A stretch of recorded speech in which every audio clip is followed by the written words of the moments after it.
le ministère de la Jeunesse. N'eût été qu'aux appuis financiers et techniques, il serait difficile d'organiser cette rencontre internationale de la jeunesse africaine et de sa diaspora. Je tiens également à remercier toute personne de près ou de loin ayant contribué à la réussite de cet événement. Chères sœurs, chers frères africains, c'est avec une profonde émotion et un sens aigu de responsabilité que je me tiens aujourd'hui devant vous, dans cette salle de la place du souvenir africain, à l'ouverture de ce forum panafricain des leaders, consacré à un enjeu crucial de notre époque, la migration irrégulière de la jeunesse africaine.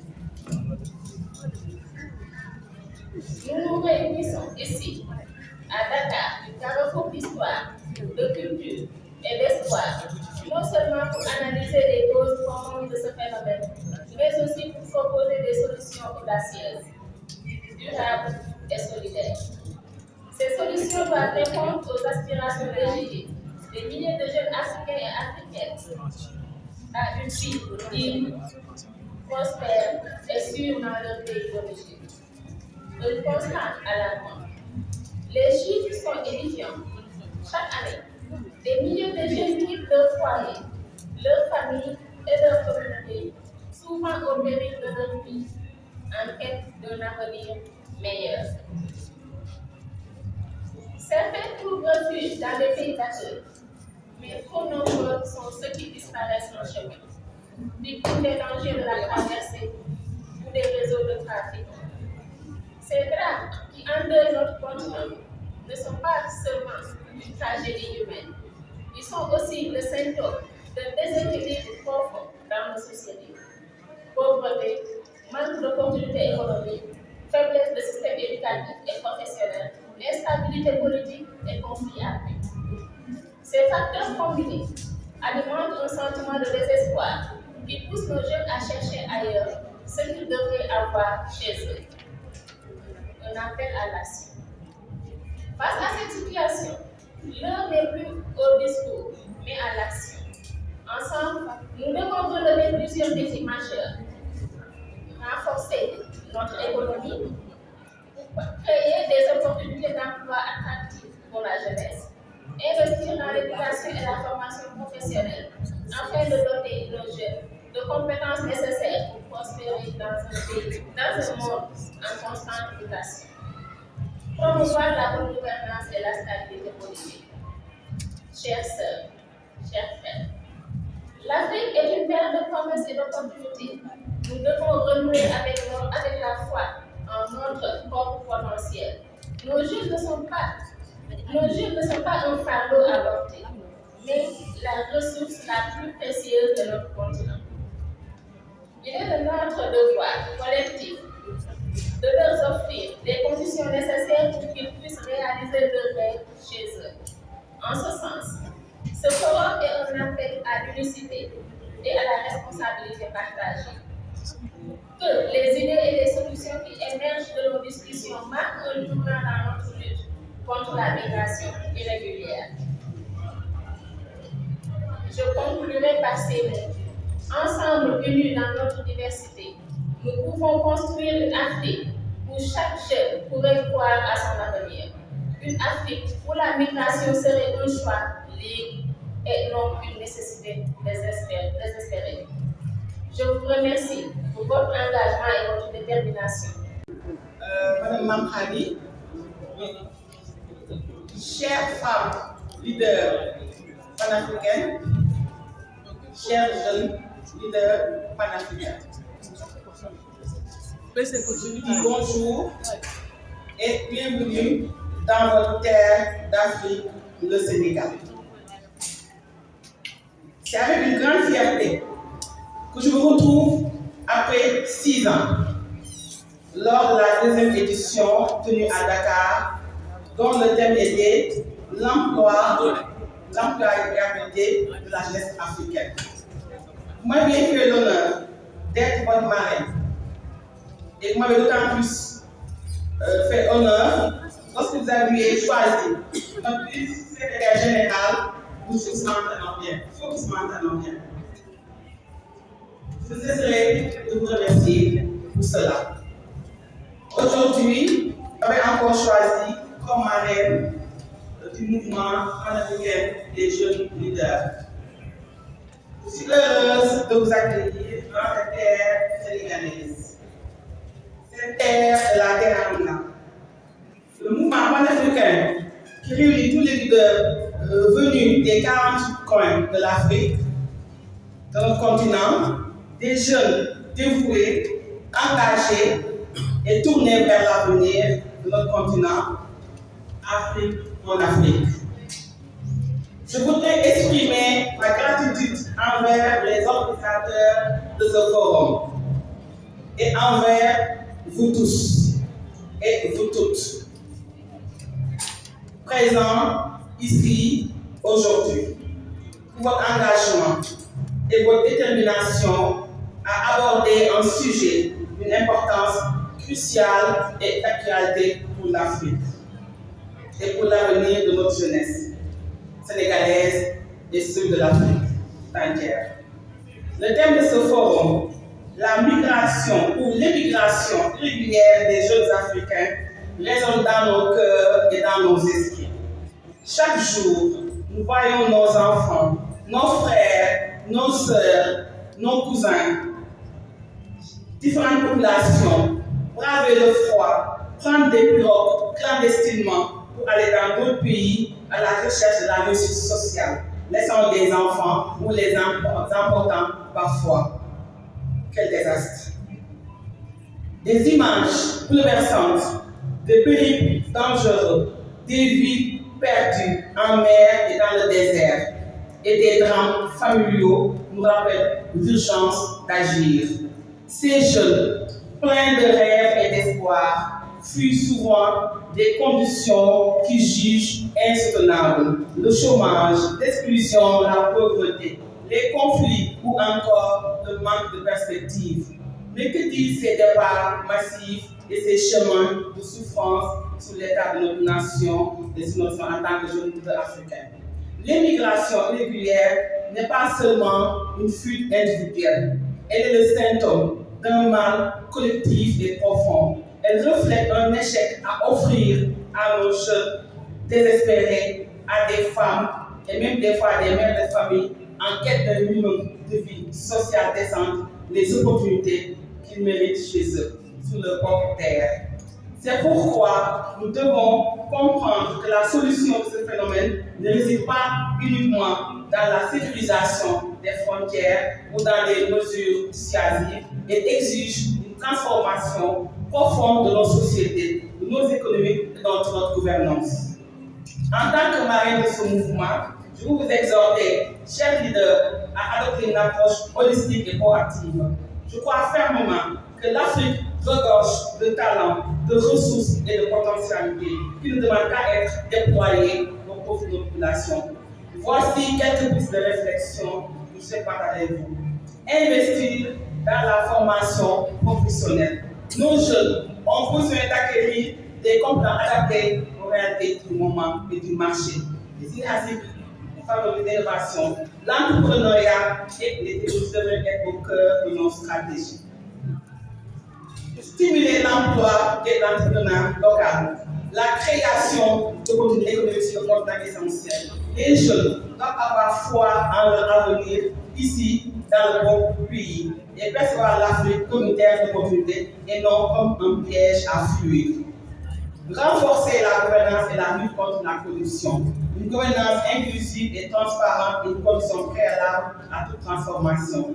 Les jeunes, vous devez voir en vos leaders des modèles d'intégrité, porteurs d'une vision qui répond à leurs aspirations. Promouvoir une image positive de l'Afrique. Nous devons reconquérir notre narratif et réaffirmer la fierté de notre identité africaine. Je suis africain, je suis africaine, je suis fier d'être africain, je suis fier d'être africaine.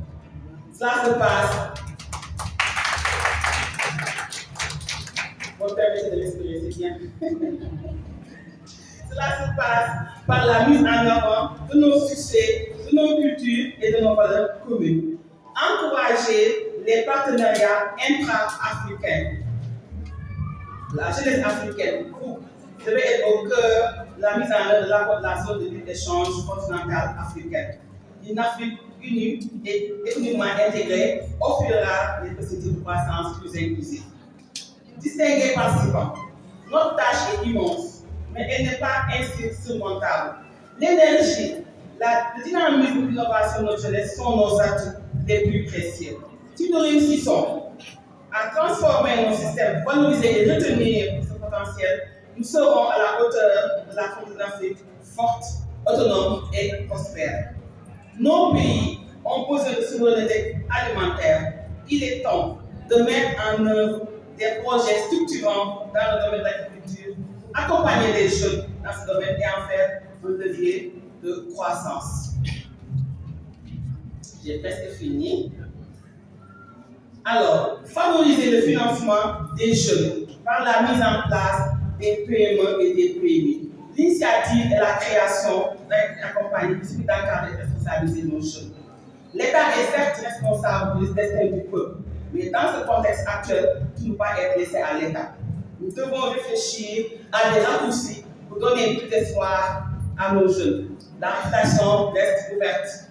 Faire des propositions, s'organiser, s'unir, développer des projets structurants, encadrer nos projets jeunes à entreprendre, se former aux nouvelles techniques, se digitaliser pour être au diapason, s'adapter aux changements. Beaucoup de business se font en ligne. Il faut développer des idées novatrices.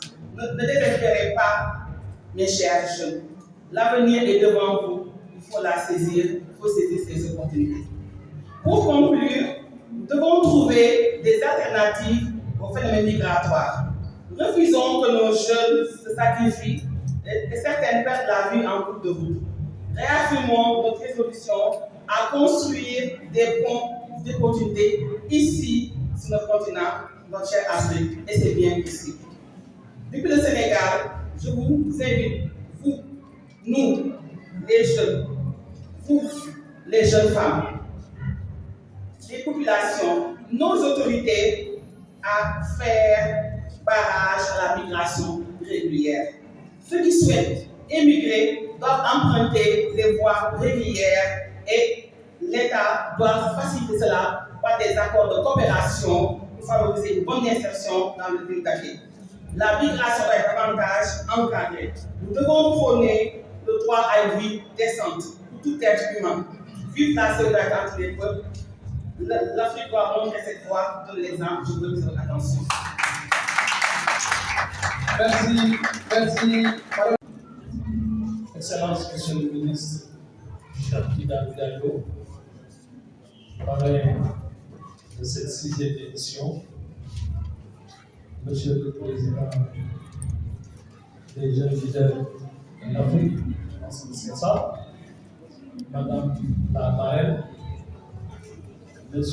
Madame la Présidente des jeunes leaders du Sénégal, chers jeunes leaders, Madame de partout en Afrique, je voudrais tout d'abord, avec votre permission, Monsieur le ministre, présenter les excuses de Madame le ministre de la Jeunesse, des Sports et de la Culture, qui m'a chargé de venir la représenter ici à l'occasion de ce 6e forum panafricain des jeunes leaders.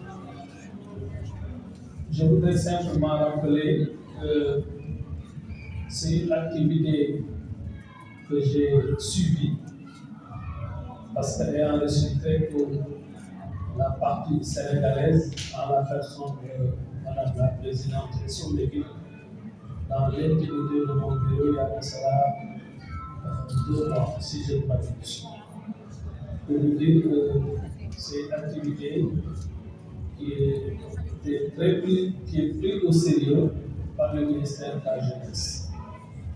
Moi, en ma qualité de directeur général de la jeunesse, j'avoue que j'avais tout calé dans mon agenda. Et surtout qu'on est dans un contexte un peu particulier dans le ministère. Nous préparons justement demain la validation du programme national de développement de la jeunesse qui adresse de façon claire et limpide cette question d'immigration irrégulière. Je voudrais rappeler que nous sommes dans un contexte où je ne vous apprends rien. Un nouveau régime s'est installé, des jeunes panafricanistes comme vous, des jeunes leaders qui ont cru à l'Afrique, qui ont cru à leur potentiel et qui aujourd'hui sont portés à la tête de ce pays. Donc ces jeunes ont aujourd'hui les destinées de la politique dans son intégrité, mais également de la politique de jeunesse de notre pays. On vient de publier un nouveau référentiel ici. Je vais faire un petit détour, mais ça vous permet de comprendre pour combien ces questions de jeunesse sont au cœur des préoccupations du gouvernement. Nous venons de publier le nouveau référentiel, le nouvel agenda de transformation systémique de notre pays, qui a l'ambition de revoir de fond en comble les politiques publiques jusqu'ici déclinées par nos pouvoirs. C'est le lieu de rendre hommage à notre doyen Cheikh Tidiane Gadio, qui a fait notre fierté aux jeunes. Je me définis aux jeunes.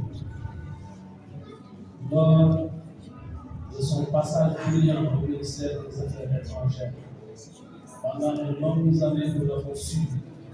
Ces idées panafricanistes nous ont séduits.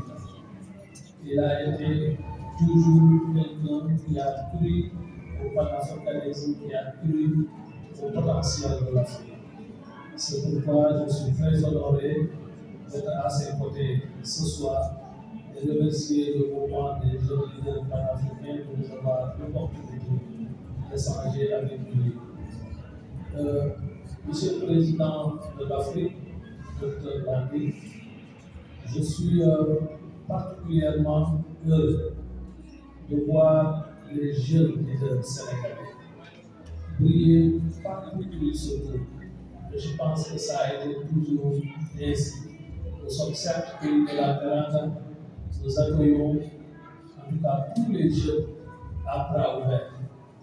Mais aujourd'hui, notre ministère de la Jeunesse, vous l'avez dit dans vos différents propos, se reste confronté à plusieurs défis, dont le plus prégnant est celui de l'immigration irrégulière, causé fondamentalement par une rupture de confiance, si je peux le dire ainsi, des jeunes par rapport au pouvoir public en place, par rapport aux politiques qui ont été jusqu'ici mis en œuvre. Les jeunes ne croient plus à leur possibilité d'épanouissement économique dans leur propre pays. Ce qui a fait que malheureusement, plusieurs jeunes pensent que l'électorat c'est ailleurs et ils prennent des blocs de fortune et ils prennent tous les risques possibles pour aller vers un avenir dont ils sont même incertains de trouver. C'est pourquoi nous pensons qu'il n'y aura jamais un effort de groupe pour sensibiliser les jeunes frères et sœurs africains. Il est souvent dit que la jeunesse, si on ne s'occupe pas d'elle, elle s'occupe de nous. Et généralement, les gouvernants pêchent dans la prise en charge des questions les plus préoccupantes auprès des jeunes, celui lié à leur emploi ou leur insertion professionnelle.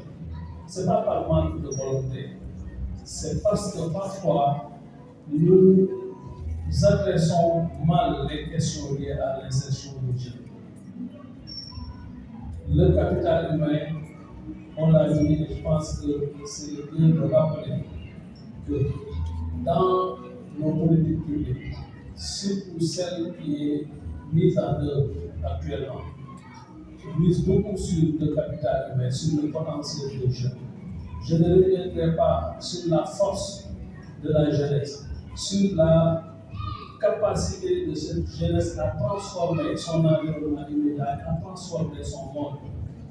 le Sénégal est un bel exemple. Je pense que vous avez tous, nous avons eu la chance de faire plusieurs pays africains de par l'opposition.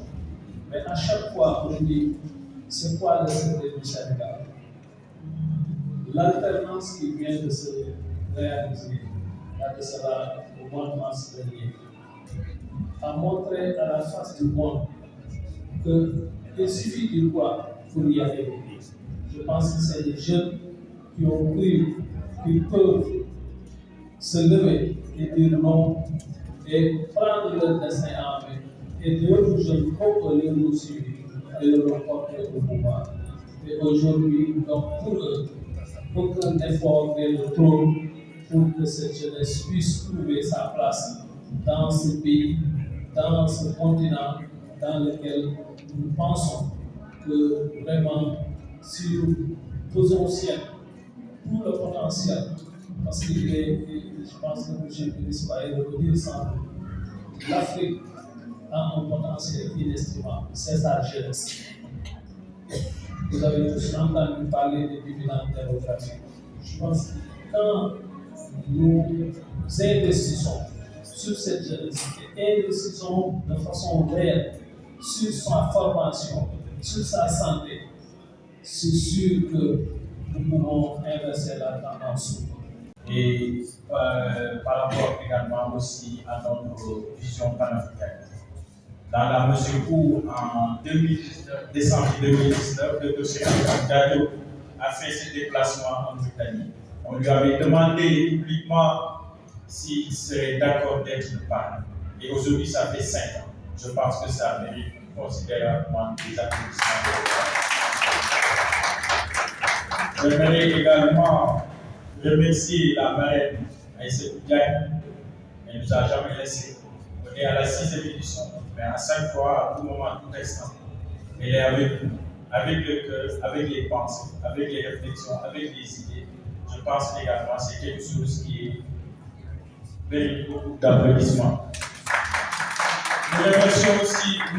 Diallo, le représentant du ministère de la Jeunesse, des Sports et de la Culture, pour nous avoir octroyé cette salle, qui est une salle symbolique, parce qu'on parle de place du souvenir africain, vu qu'on est un mouvement panafricain, et venir discuter de la migration irrégulière de ces jeunesses africaines est purement symbolique aussi. Nous vous remercions. Nous remercions également l'ensemble des délégations de Guinée-Bissau, l'honorable député Ousmane qui est ici présent. On a fait une entorse au protocole, mais naturellement vous devez prendre la parole parce que vous représentez toute la jeunesse de Guinée-Bissau en tant que le plus jeune député de Guinée-Bissau. Je pense que vous avez beaucoup d'applaudissements. Je remercie aussi Jennifer qui est responsable politique au niveau de Guinée-Bissau. Également aussi, on s'est connus en Guinée-Bissau en 2022 quand on discutait sur les questions des pays de sécurité en Afrique. Elle a beaucoup contribué pour cette réussite. Également remercier le conseil de l'ambassade de l'Union des Comores ici présent. L'année dernière, on était aux Comores pour parler de l'agenda 2063 de l'Union africaine. L'ambassadeur du Comores ici au Sénégal nous a beaucoup fait. Je remercie également l'ensemble des délégations qui sont venues, d'autres qui ont eu des contraintes de vol, qui n'ont pas pu faire le déplacement. Également à leur nom, au nom de l'ensemble des membres du MPL des 46 pays, je présente nos sincères excuses pour le retard, parce qu'il fallait les attendre pour que nous puissions démarrer. Alors, permettez-moi d'entamer mes propos pour cette journée commémorative. Retenez qu'aujourd'hui, c'est la journée mondiale du climat. Donc, cette date qui coïncide avec l'ouverture de la cérémonie officielle de la 6e édition du Forum panafricain des leaders n'est pas fortuite. La date a été bien calculée. Également aussi, pas mal de ministres voulaient faire part de leur remerciement à l'ensemble des délégations qui ont quitté pas mal de pays pour venir, soit par la route, soit par l'avion, etc. Donc au nom de ces ministres, parce qu'aujourd'hui, c'est le conseil des ministres, donc c'est un peu compliqué pour qu'ils puissent faire un déplacement. Alors, monsieur le modérateur, les propos que je vais tenir, c'est tout simplement féliciter très sincèrement les MPL Sénégal, à sa tête Mme Kharignan, également aussi ses partenaires pour l'organisation de la 6e édition du Forum panafricain des leaders. À la fois pour l'idée de sa tenue ainsi que la qualité de son organisation. Je voudrais joindre ma voix à celle des précédents orateurs de cette tribune pour souhaiter une chaleureuse bienvenue ainsi qu'un agréable séjour au pays de la Terre à tous les participants du forum.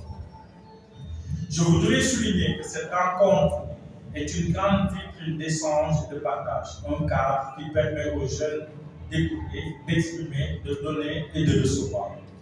Nous sommes convaincus que le développement de notre pays, du continent, dépend de sa jeunesse. Le MPL, dont la vision place la jeunesse au centre des préoccupations, est donc déterminé à l'accompagner dans toutes ses entreprises. Mesdames et messieurs, c'est avec une profonde émotion que je prends la parole aujourd'hui pour aborder un sujet qui touche directement le cœur de notre continent, la migration irrégulière de notre jeunesse africaine. Nos jeunes, nos enfants, nos frères, nos sœurs sont les piliers de l'avenir de l'Afrique. Pourtant, trop souvent, ils sont tentés par l'exil, prenant des chemins périlleux à la recherche d'un rêve souvent illusoire. La migration est une réalité historique, une aspiration humaine légitime. Toutefois, lorsqu'elle devient irrégulière, elle entraîne avec elle des conséquences dramatiques, des vies perdues, des familles brisées, et surtout un continent privé de son plus précieux atout qui est sa jeunesse. Aujourd'hui, plus que jamais, nous devons comprendre les causes profondes qui poussent nos jeunes à quitter leur terre natale, souvent au péril de leur vie. Ces causes sont multiples. Je ne vais pas en revenir, ça a été cité par mes prédécesseurs, juste pour appuyer sur quelques points qui me semblent être très importants, notamment le chômage endémique, l'absence d'opportunités, l'instabilité politique, mais aussi le manque de confiance en l'avenir ici chez nous. Mesdames et messieurs, la migration irrégulière de la jeunesse africaine est une tragédie que nous devons arrêter.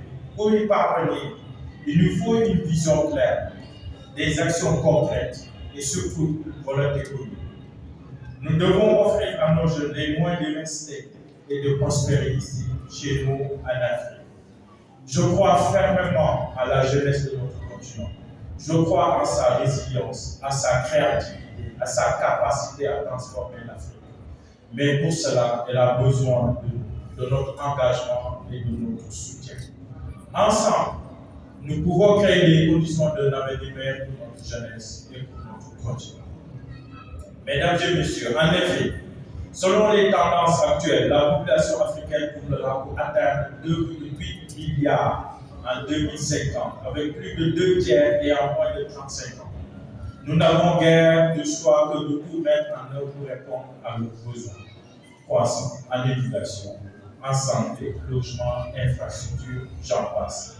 Si nous tenons à les rendre les plus productifs possibles, tout en évitant la fuite des cerveaux, d'ici 2050, un peu plus d'une génération, 40% de l'humanité sera africaine. 40% de l'humanité sera africaine.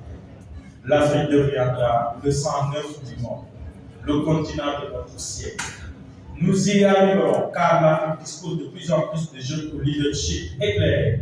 Nos États réforment, agissent et avancent. Ils ont besoin de jeunes qui veulent agir autant qu'eux et avancer autant qu'eux. Souhaitons donc que cette grande rencontre de Dakar constitue un creuset au moment privilégié pour échanger sur la migration irrégulière de la jeunesse africaine. Souhaitons que ce soit là le lieu des propositions de solutions disruptives et concrètes face aux défis enjeux de cette question épineuse de la migration. Les Africains à home, les Africains qui sont chez nous, les Africains abroad, les Africains qui sont à l'extérieur, à l'étranger. Donc, c'est un peu ma vision. En vous regardant, il y a du temps, citer le nombre de délégations sur place, j'ai pensé au président Julius Nyerere. Nous devons tous et toujours lui rendre hommage, lui aussi. Comme nous devons rendre hommage à Marcus Garvey, à Cheikh Anta Diop, à Kwame Nkrumah et à tous ces grands leaders qui ont donné leur vie, Patrice Lumumba bien sûr, Amilcar Cabral, Thomas Sankara, Patrice Boganda et une grande dame qui s'appelle Jeanne-Martin Cissé. La première femme au monde à présider le Conseil de sécurité des Nations Unies est une Africaine qui s'appelle Jeanne-Martin Cissé. C'est une grande panafricaniste qui, à l'âge de 91 ans, 92 ans, m'appelait parfois au téléphone parce qu'elle était aux États-Unis chez ses petits-enfants. Elle m'appelait au téléphone pour me dire: mon fils, j'ai lu ta déclaration dans l'Internet. Il faut continuer le combat panafricaniste parce qu'on n'a pas d'autres moyens de sauver l'Afrique. Donc, vous voyez que c'est un engagement à vie, l'engagement panafricaniste. Et quand je pense à Julius Nyerere, il a dit une chose qui est absolument incontournable pour les Africains. Vous êtes ici dans cette salle. Qui peut, contre 10 millions de francs CFA, venir ici tout de suite et regarder les gens un par un et dire dans quel pays ils viennent? C'est absolument impossible. Nyerere dit que quand on voit des Africains, on ne sait pas d'où ils viennent. On sait qu'une chose, ils sont des Africains. Ils viennent de l'Afrique. Il dit, c'est nous qui passons notre temps à dire non, attention, moi je suis sénégalais. Non, attention, je suis kenyan. Non, attention, je suis tanzanien. C'est nous qui cherchons à imposer la différence entre nous, à insister sur nos nationalités. Mais la réalité des visages, des attitudes, des comportements, tout prouve que nous sommes un seul peuple, le peuple africain. Et donc, Nyerere a parfaitement raison. Je suis heureux. Chaque fois que je vois une salle comme ça, j'ai de l'émotion dans le cœur et dans l'esprit parce que je suis convaincu que Nyerere avait raison. Comme Cheikh Anta Diop avait raison, qui a parlé des fondements culturels et économiques d'un État fédéral de l'Afrique noire.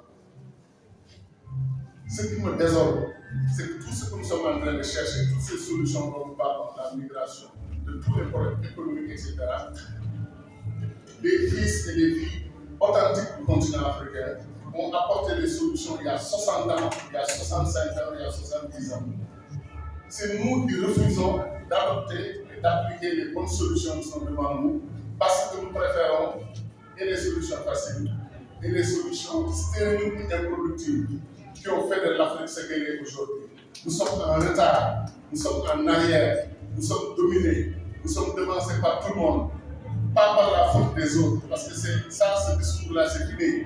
Continuer à blâmer les autres pour nos problèmes, c'est trop facile. Le vrai problème de l'Afrique aujourd'hui, c'est l'Afrique et les Africains eux-mêmes. Est-ce que nous sommes prêts à nous réveiller? Est-ce que nous sommes prêts à prendre nos responsabilités? C'est ça le véritable débat. Donc quand je vois des jeunes créer le mouvement MPR, comme le docteur Biaye, mon ami qui a bougé, la présidente Kharignan, j'ai beaucoup d'admiration et de respect pour eux et tous leurs camarades du mouvement MPR, aussi bien au Sénégal qu'en Afrique. Parce qu'au fond, vous essayez de résoudre ce que j'appelle moi le problème numéro 1 de l'Afrique, le problème du leadership. J'ai toujours dit que l'Afrique avait 3 problèmes. 1 leadership, 2 leadership, 3 leadership. C'est ça le drame du continent. Depuis 1960, nous n'arrivons pas à régler la question du leadership. Chaque fois qu'un pays a obtenu un miracle économique en Asie, en Chine, en Corée, au Japon, en ailleurs, en Malaisie par exemple, avec Mahathir Mohamed, c'est parce qu'ils ont eu de grands leaders. Comme je le dis moi souvent, des leaders qui, avant de dormir la nuit, se posent la question: est-ce que mon peuple a mangé aujourd'hui? Est-ce que les enfants ont été à l'école? Est-ce que les malades ont été soignés? Est-ce que ceux qui veulent se déplacer se sont déplacés librement? Est-ce que les infrastructures sont en place? C'est ça un leader, c'est ça un président, c'est ça une présidente. C'est ce genre de leader qui manque dans nos pays. Nos dirigeants, malheureusement et très vite, se constituent en clan, à un niveau supérieur, et c'est toutes les réalités des populations, des réalités des peuples. Même s'ils ont une bonne volonté au départ, très vite, le pouvoir s'est isolé des dirigeants et en fait des gens coupés des réalités qui ne savent plus ce qui se passe dans leur propre pays. Donc quand on voit des jeunes créer ce genre de mouvement, il faut les soutenir. L'État du Sénégal, ou tous les États africains, devraient soutenir le MPR, le mouvement panafricain des leaders. Le secteur privé africain devrait soutenir des mouvements comme le mouvement panafricain des leaders. La société civile, les universitaires, les intellectuels devraient soutenir ces mouvements et les accompagner. Parce que c'est de cela qu'il s'agit, bâtir un nouveau leadership. Un leadership qui assume la rupture nécessaire en Afrique pour faire avancer nos dossiers. Alors, il y a notre ami le maître de cérémonie. Au moment où il a dit vivre la migration choisie, c'est bien ça. Oui. Alors, j'ai souffert un peu en écoutant ça parce que, mais c'est une façon très amicale de marquer une différence. Il y a eu un moment épique dans ma vie quand en 2007-2008, on était à Casablanca dans un forum sur la migration entre les ministres des Affaires étrangères et les ministres de l'Intérieur des pays africains et des pays européens. C'était une rencontre Afrique-Europe sur la migration. Et M. Nicolas Sarkozy, ministre de l'Intérieur français, est venu défendre l'immigration choisie. Et celui qui s'est opposé à lui frontalement, c'était un certain Cheikh Tidiane Gadio, qui lui a dit que nous sommes désolés. Le mot migration choisie veut dire que, vous êtes les seuls acteurs, vous êtes les seuls décideurs, que vous ne prenez pas la migration comme un échange, comme quelque chose qui est co-géré par l'Afrique et par l'Europe et par les autres partenaires, que c'est votre affaire de choisir les meilleurs d'entre nous et de les amener chez vous. Et vous nous l'avez assez fait dans l'histoire, ça suffit. Ça suffit. L'Afrique a besoin de ses meilleures compétences en Afrique, pas en Europe, pas ailleurs.